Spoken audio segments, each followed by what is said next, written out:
Hey guys, in this video I would like to compare the second generation Apple TV to the D-Link Boxee Box. We will be focusing more on the user experience than the actual hardware. However, I'd like to take a quick look at both of the remotes first. With the Apple TV we have this very thin, stylish, simplistic remote. You know, up, down, left, right, you have the enter key in the middle, a menu and a play and pause button. It's a very simple yet functional remote. The only downside with this remote is it's obviously not a QWERTY remote. So when you first set up Apple TV and have to type in, your username and password for your Apple account and your wireless network, it is a real pain in the ass using the on-screen keyboard. However, with the D-Link Boxee Box remote, you will notice that it is definitely a lot bigger. On the front we have the play pause button, the directional pad with the enter button and the menu button. Though the reason it is so much bigger is because it has a full QWERTY keyboard on the back. I only have one criticism about the keyboard, and that is that it has a caps lock key instead of a shift key. I wish they would roll out a software update which would allow you to change that to a shift key if you wanted to. The main issue with the caps lock key is when you first set up the D-Link Boxee Box, you might need to enter in the password, your Wi-Fi password. Though the problem is it doesn't tell you on the screen whether you are currently in uppercase or lowercase. And when you type passwords in the D-Link Boxee Box, it doesn't actually give you a preview of what you have typed. It just goes straight to a star. So that's, a bit of a major flaw in my opinion. I don't think Apple will allow a flaw like that to occur. Though, it's definitely a lot better to have a QWERTY remote when you're, searching for content, etc. So, out of the two remotes, I definitely prefer the D-Link one, even though it's a bit, bulkier. So first I would like to take a look at the Apple TV software. You don't really ever turn off the Apple TV as such. It sort of enters a standby sleep mode if you leave it for a certain period of time. You can obviously adjust this time, or you can just tell it to sleep straight away. This is currently the screensaver with, all of the stock images. Though you could obviously, make the screensaver use, your own photos if you wanted to. So let's get stuck into it. I would also like to point out that I am logged into my iTunes account. If you aren't logged into your iTunes account, it will look a little different. So we have a movie section with the top movies, genres, search and in theatres. It is more or less so that you can rent and stream movies to your Apple TV. I personally don't think that our internet is that good in Australia. So, I probably wouldn't use Apple TV to rent movies in Australia, especially when streaming. If I downloaded it first and then wanted to watch it, that would be okay. Let's go over to internet, MLB.TV. This looks to be some sort of American sport. You will have to excuse my ignorance. I don't know if this is baseball or basketball. Tell me if you know. You can access YouTube on your Apple TV. I am currently logged into my account. The YouTube application on Apple TV isn't too bad. Though, yeah, I can't be bothered waiting for that to load. You can access podcasts on your Apple TV, which is also pretty nice. So we have all of our video and audio podcasts. And we have Mobile Me, which I believe will be gone in a future update, with the release of iCloud and all of that. Flickr, I've never really used Flickr much in the past. And we have online radio. So you can, listen to radio stations on your Apple TV if you want to. I am currently connected to my iMac. I'm using the Home Share, I believe it is called. So I can obviously stream music, movies, TV shows. I'll give you an idea of the quality. So I only have one movie that I've purchased through iTunes. In Australia, you can only purchase iTunes in ST, which is a real pain in the ass.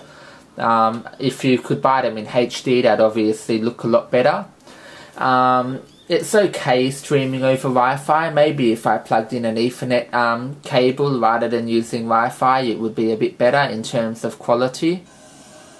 Though, you know, as you can see, the quality is okay considering it is an SD movie that has been upscaled. I find that the movies upscale a lot better on Apple TV than if I maximise them on my computer. So, you know, the quality is okay, though it's far from, you know, Blu-ray quality or Full HD, anything like that. And we have some different settings. We have general settings. You know, you can rename your device, you know, set up the network information. When I first set up Apple TV, it set itself up automatically, you know, using DHCP. However, when I went to use it again, you know, it wouldn't connect to the network, and then I had to reset it and it still wouldn't connect. So in the end, I had to manually enter in all the information and give it a static IP address. You know, you can obviously log in to your account and set up parental controls, pair remotes.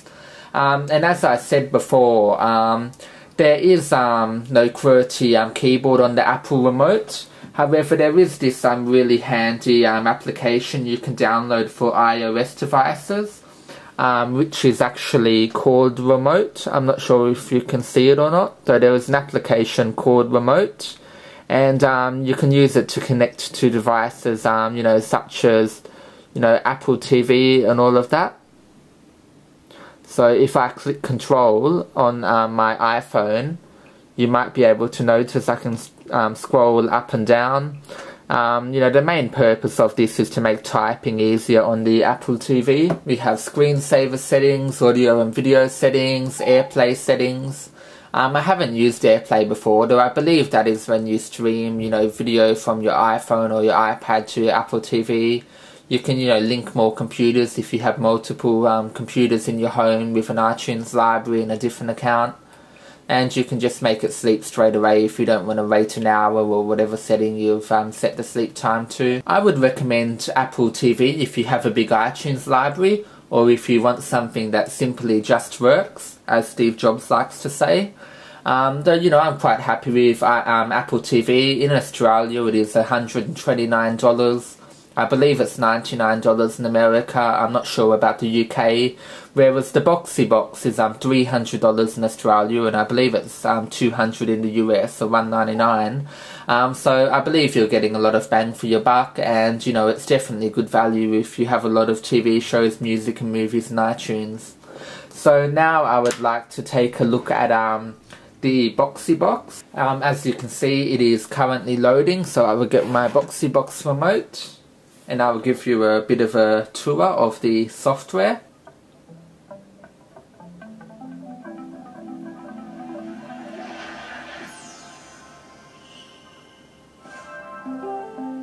I quite like the opening animation, it's pretty nice. Okay, so this is sort of the home screen of the Boxee Box. As you can see, I'm currently logged into my account in the top left hand corner. We have a few different menu options, you know, photos, music, movies, TV shows, apps and files. We also have a feed here. I haven't really mucked around with the feed, but I believe you can add different feeds. We have a few different featured videos. So for example, I can click on one of the featured videos and click play. You know, playing online videos on the Boxee Box is a bit hit and miss, to be honest. Sometimes they work, sometimes they don't work, sometimes they work though you can't, you know, go forward or backwards or even pause them. So depending on what type of player the video is embedded in, you have a different experience each time, which I do not necessarily like. You know, with Apple, you know, everything is a lot more consistent. Iceland. Yeah, the quality of this video is okay. I'm not sure whether or not it is in, you know, I'm not sure whether or not it is in SD or HD. Though I'm not sure if you could notice that I can't, you know, pause this Vimeo video. It just doesn't work with their player. It looks to be embedded into a bit of a flash player. And it's also not streaming very well. So I'm just going to go back to the menu now. You can also set up a queue of different items you want to view. I haven't really played around with that much. So there's a photos section. I don't believe I have put any photos on the device. And you can probably tell that the video still seems to be playing in the background. Though there was only a play and a pause button, not a stop button. So I'm not sure exactly how you get rid of it. And if you click the menu button on the remote, it comes up with the same menu we saw before, except it's like a mini style menu, so I can just click on home again. Let's quickly check music. I don't currently have it synced to a music folder on my computer. I don't have it linked to any TV shows on my computer, however there is a TV show library. It more or less has a list of different TV shows, and if you click on a TV show, it will stream that TV show from a legal website. You know, it takes a long time for it to load the album artwork, which sort of distracts you from the overall experience or ruins it a bit. It takes a little while for the artwork to load on Apple TV too, though it takes longer on the Boxee Box. So for example, I can click on South Park and it will come up with different episodes. However, because I'm in Australia, I can't really play them, I don't believe. Or if I click on an episode, it will just you know, come up with a preview for that episode. So if I click on, you know, season 15 episode 4 TMI, it will probably just play a preview of some sort from Comedy Central. And with some of the TV shows, they have multiple sources. I might say Comedy Central and, you know, Vimeo underneath it, etc. And as you can see in this case, it more or less just has the website embedded. And obviously I cannot access it because I am in Australia. Australia mustn't have the rights to stream South Park from the Comedy Central website. We have apps. There is a My Apps section. I have pinned a few apps that I like. And there is also an app library where you can select more apps and you can add them to your My Apps section if you like. You know, the apps are okay. They aren't fantastic. So for example, I can click on the Fail Blog app. I can click Start to start the app. I can add it to my apps or add a shortcut. I'm just going to start the app in this case. Most of the apps are pretty simple. They just have a bit of a background with a bunch of different videos that you can watch. Once again, there is a bit of difficulty loading the thumbnails. You know, my internet connection is reasonably fast. It's ADSL2, about 10 megaseconds. However, it's just not fast enough. Let's try clicking on a video and seeing what type of player it uses. And in this case, it just takes us to an actual YouTube page where you have to sign in to verify that you are over 18 years of age.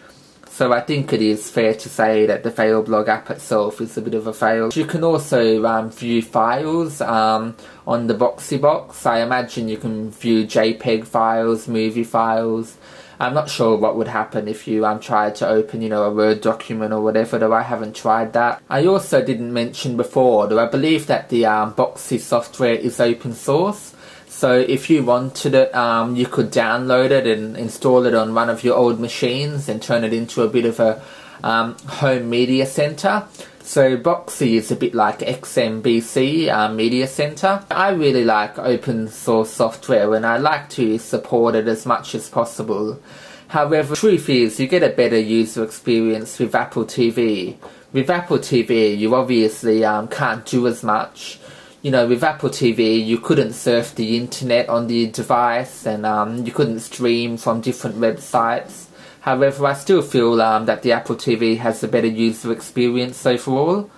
And you also have to take into consideration the price points. You know, $129 versus $300 in Australia. So I am personally going to keep my Apple TV. I'm probably going to look at selling my D-Link Boxee in the next couple of weeks. I like the device. There's nothing wrong with it though. It's just not for me personally. If you have any questions about the Apple TV or the D-Link Boxee Box, feel free to ask me, and thanks for watching.